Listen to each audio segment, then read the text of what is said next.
Ensuite, il y a la dimension émotionnelle ou la dimension de l'âme qui aussi est invisible comme la dimension spirituelle. Maintenant, la partie qui est visible, c'est la dimension physique qui est en fait la dimension inférieure.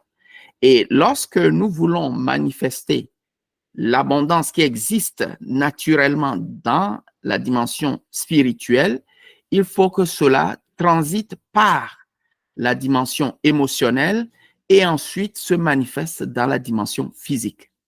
OK? Donc, maintenant, je vais aller à la diapo suivante pour donc donner la correspondance. Donc, l'abondance spirituelle et infinie du Créateur divin, c'est ça que j'appelais déjà la vaste étendue infinie d'abondance. Okay? Ça existe déjà. Le deuxième élément, donc, qui était le réservoir d'abondance, qui est relié, naturellement relié à la source de l'abondance intarissable, c'est l'esprit humain. Ensuite, on a donc la canalisation de l'abondance, c'est l'âme humaine. Et enfin, le robinet de l'abondance symbolise le corps humain. Okay?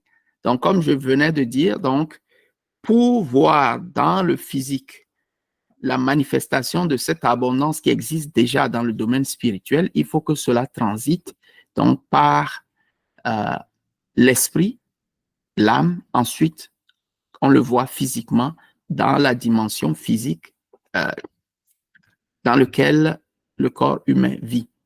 Maintenant, l'arroseur ou le créateur de richesse, c'est comme la conscience humaine.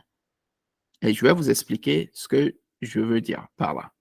Alors, il faut déjà que nous soyons conscients, ouais, que nous soyons conscients que l'abondance existe de par la nature divine elle-même. Donc, l'abondance, nous n'avons pas besoin de la créer, nous avons juste besoin de la canaliser. Et en la canalisant, donc, comme l'analogie du réservoir qui est déjà dans l'abondance, n'a pas besoin de créer cette abondance-là, il se